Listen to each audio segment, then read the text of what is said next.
নজর রাখবো পরবর্তী সংবাদে। কাশ্মীরে নিহতদের শেষ শ্রদ্ধা জানিয়েছেন এবার স্বরাষ্ট্রমন্ত্রী অমিত শাহ।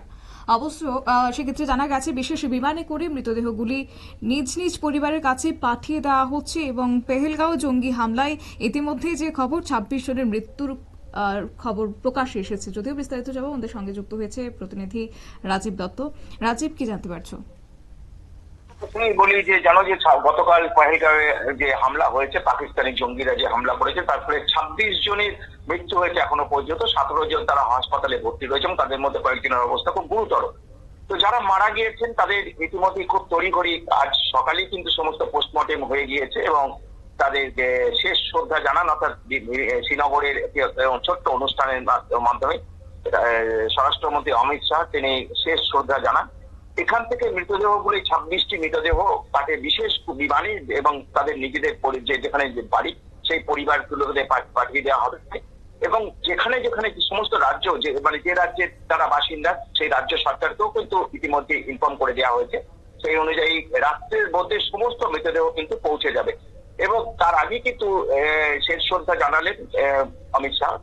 তিনি এটা শেষ শ্রদ্ধা জানাবার পরই তিনি মৃতদেহগুলোকে রওনা করিয়ে দেওয়া হবে এবং সেই সঙ্গে যাদের পরিবার ওখানে ছিলেন, যারা আহত সঙ্গে ছিলেন, তাদের মুখ থেকে তাদের সঙ্গে কথা বলেন তিনি, তাদের মুখ থেকে শোনেন সেই ভয়ঙ্কর ঘটনা, যারা অভিজ্ঞতার সাক্ষী সেই ঘটনার, যে গতকাল যখন আক্রমণ হয়েছে, যারা দেখেছেন, যাদের আত্মীয়রা মারা গিয়েছেন, তারা তো অনেকে রয়েছেন ওখানে, যাদের সঙ্গে কথা বলেন তিনি, তাদের সান্ত্বনা দেন এবং তিনি বলেন যে তার সরকার তাদের সঙ্গে আছে।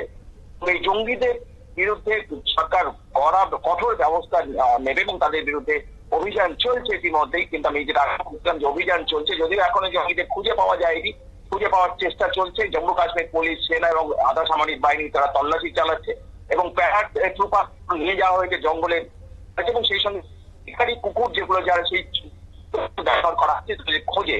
তবে যেটা সন্দেহ করা হচ্ছে যে এখনো পর্যন্ত ওরা পাকিস্তানে পালাতে হয়েছে, কারণ খুব গভীর জঙ্গল,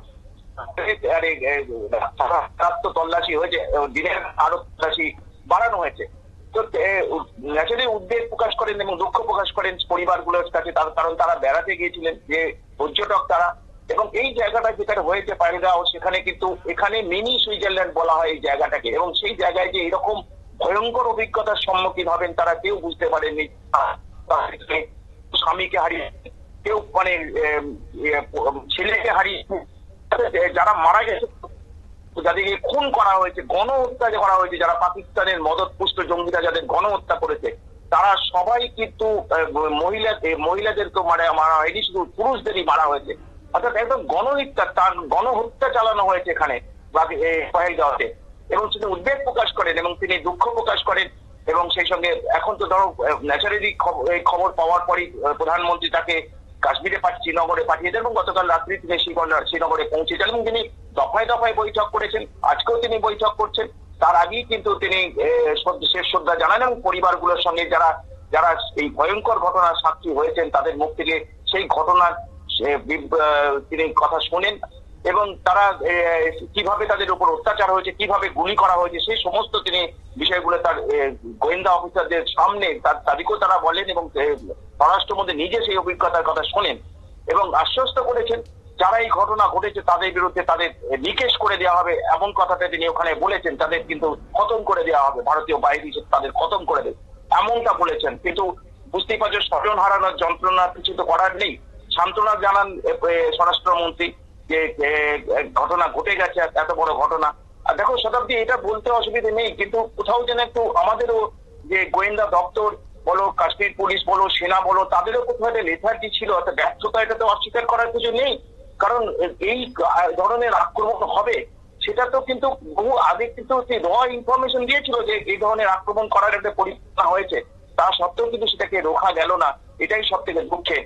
এবং যদি যে এই যেখানে পর্যটকরা যাচ্ছেন সেখানে যে নিরাপত্তা ব্যবস্থা ঠিকঠাক করা, সেটা করা হয়নি, এটা দিয়ে কোনো সন্দেহ নেই। কারণ পহেলগাঁওয়ে যেখানে যে প্রত্যন্ত অঞ্চলে ঘটনা ঘটেছে, সেই ঘটনা ঘটার পর খবরও এসছে কিন্তু অনেক দেরিতে। খবরটা সেনাবাহিনী বলো, পুলিশ বলো, তারা পেয়েছেন অনেকটা দেরিতে। অর্থাৎ যেখানে ঘটনা ঘটেছে সেখানে পায়ে হেঁটে উঠতে হয়, গাড়ি চলে না।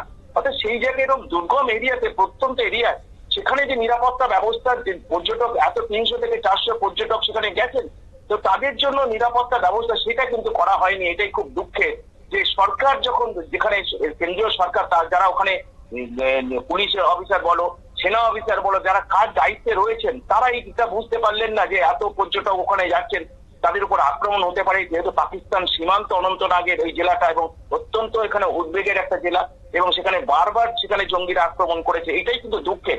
যাই হোক, সান্ত্বনা দিয়ে আজকে কথা বললেন সমস্ত যারা স্বজন হারিয়েছেন, যারা ঘটনার প্রত্যক্ষদর্শী, তাদের সঙ্গে তিনি কথা বলেছেন, সান্ত্বনা দিয়েছেন এবং সরকার তাদের পাশে থাকবে এই আশ্বাস দিয়েছেন।